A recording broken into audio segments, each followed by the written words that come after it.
Man, Big Backstreet shit with Coach. Wait, hold on, bring that shit back from the top. Big Backstreet with Coach shit, man. We got the homie, man. We got Southside in here. We got Sunnyside in here. I appreciate you for coming through. I got some homies out there on that good old South, man. But let everybody know who you is, where you're from, and what you got coming if you don't mind. Hey, man. Everybody who don't know who I am is KP the Don, man. H-Time stand up. Sunnyside stand up for sure. Hey, KP the Don. Sunnyside stand up. KP for a minute. Like, that's been my name for a long ass time. Okay. And how the Don came into it, actually, honestly, like I was trying to get when I was getting my foot in the door, I was trying to get my shit on social media, but streaming services. Right. And the name that I had was already taken, so I had to switch that shit up. So wait, you can't just slide that on me. What was the original name you had? KP was the original name. Okay. Then it was somebody, KP on Spotify already. Then I had to change my name from KP to King Judah. And somebody had that name already too. So I was like, man, so I went back to KP and put the Don. And you know what's crazy about that? The first person I ever did music with, his name is Money Be the Don, man. Wow. You know what I'm saying? So that's crazy when I put the Don on my shit and my shit take off. I feel that. You know what I'm saying? So, hey, shout out to Money Be the Don, by the way. Man, shout out Money Be the Don. Shout out yourself for coming through, fucking with me on this good old Monday. How did you get your start in music? Shit. On the real, once I started like really want to do this shit for sure, you know what I'm saying, my cousin Third Eyes really opened up the door and put me in the game, man. So, you know, shout out to Third Eyes too, you know what I'm saying? But open up the door for your boy. Man, that's another Backstreet's recording now, man. Shout out to Third Eyes. He be running them numbers up on them views on them YouTube. But you, who was some of the influences like you grew up listening to that like made you want to really rap? Everybody from the South, Texas in particular, from DJ Screw, Fat Pat, Big Hope, Big Pokey, Big Hawk, Mr. 3-2, Big Low, you know what I'm saying, Zero Trade, you know what I'm saying, the list goes on. Slim Thug, Power, Chameleonaire. Uh-oh, you coming on my side now. Okay. So, man, for real, man, you got a legend on your shit. We gotta talk about that, man. You just can't come through here and not mention, man, Big Pokey on the remix. What made you put him on the remix and, man, talk about that a little bit? I hit up Big Pokey on Instagram, man. I said, hey, man. And I told him who I am, who I was, told him what I was trying to do. And shout out to him. He came back with me, you know what I'm saying? We handled business. Sent him the song. He sent the verse, sent that shit back, and did it. Man, and you, man, I bet that was a crazy, I guess when you got the finished product, how did it feel to like finally have a song and have an H-Town legend on that bitch? It felt good. It really had me take off the show. And then Big Pokey, that's my first feature with an actual artist, like other than like the niggas I grew up with or the niggas I was just doing music with. Like the first like industry person to ever do a song with was him. Damn, so that was fucking big. So I was gonna ask then, do you have a dream collabo? Like anybody in the world that you wanna work with? Beyonce. Ooh, okay. You showed your ass with them. You showed your ass with them. I didn't think you gonna say the Legend B, man, but shout out Beyonce. Is it because you want to diverse your song on a more R&B tip, or they're just a legend itself? Because honestly, as far as I know, Beyonce is like the biggest artist of our generation, so you can't get no bigger than that. So I feel that. What was the inspiration behind Wave? Like, what made, like, cause in the lyrics you talk about some deep shit. Like, you was going through something, and that's just how you was feeling in the studio. That was just how I was feeling at the time. That's the first song I actually did and put out. Okay. Yeah. What made you, okay, with that song, is it we get the project, or just you just gonna keep pushing the single with the remix? Right now, I'm trying to go wherever the money taking it, man. If it's more money than me to put out the single, I'm gonna do that. If people want me to put out more music, I'm gonna do that. You know, wherever the flow goes is where I'm going. The contract, there's these things, the points in the contracts. And I need all my points. Y'all not taking none of my show money.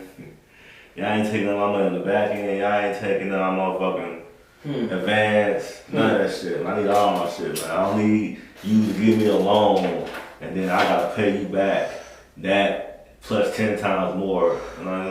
That's how motherfuckers get broke. See, a lot of people don't understand. But I'm dropping gems right now too. Really is, man. I'm like, damn, okay, you teaching, but go ahead, bro. But you was saying you wouldn't sign up 360. No, that's not a 360 deal. A lot of people. I put it like this.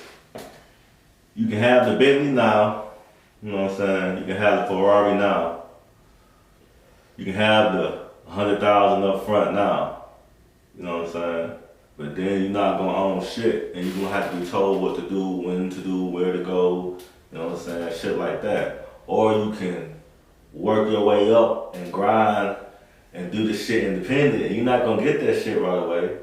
But over time, you'll be in control of your own situation. When you rap, you get a lot of enemies. The motherfuckers see that you shining, the motherfuckers see that you on, you about to be on, and it's you and it's not them, the motherfuckers start to hate. Like, it wouldn't even start off as like hate at first. Like, the motherfucker might be genuinely happy that you making it, and then, you know, a few months, few weeks go by, and then he see that you really getting on, he's like, man, he really, you know what I'm saying, he really started to shine, and he's like, oh man, fuck that nigga. That's why, like, you see a lot of rappers when they get on, they really be not around too many people like that. Like, it's a reason, because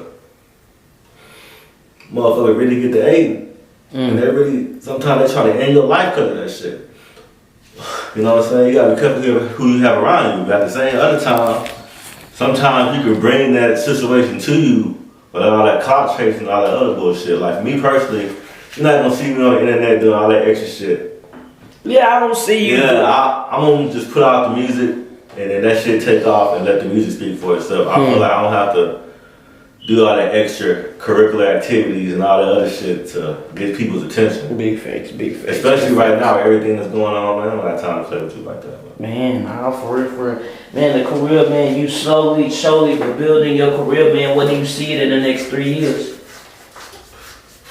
Shit, the next 3 years, I'm trying to have like 45, 50 mil in the bank, man.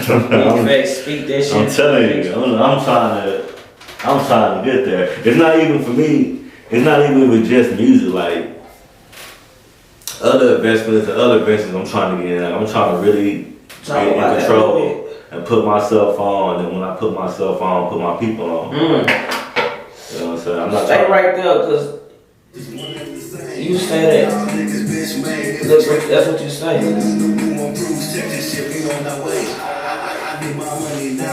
Listen, y'all. About to take over the world, pinky in the brain. You ain't put your people on, you a fucking lame. What was that about? You ain't put your people on, you a fucking lame. Shit. Cause you just said putting your people on, and I see that's dear to you. Yeah. I can tell you passionate about that with this shit, man. What's that about?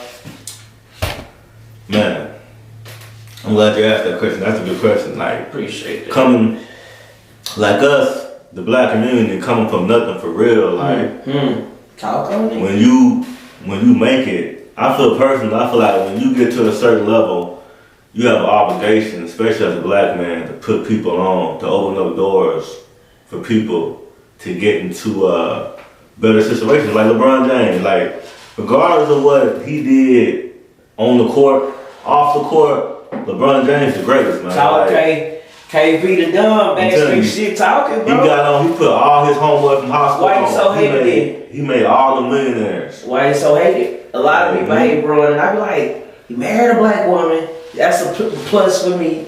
You put a lot of niggas in position to eat. Your agent is black. Your homeboy's black. Why you think he hated like that? That's because when you black and you great, you gonna be hated on. Uh-oh. Matter of fact, when you great, period, you gonna be hated on. You ain't got to do shit do with color. You right there, bro. Houston definitely making a comeback. And honestly, a lot of people borrow shit from the South. Talk about it. Texas in particular. And act like they ain't know where the fuck they got the shit from.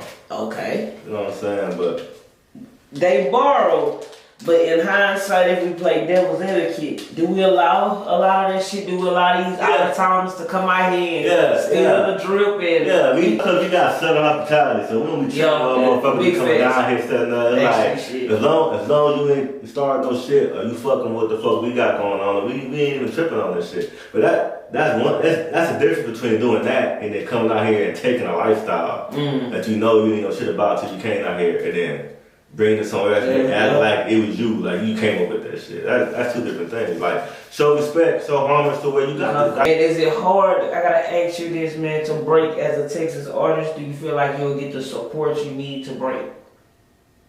Like from Texas? Yeah, is it hard to break as an artist from Houston? Because I hear a lot of artists say the city don't support, the politics, I don't know. I love Texas, I love Houston, man. Man, this shit is hard. Like, down here in particular because it's like, it's a lot of politics, for one.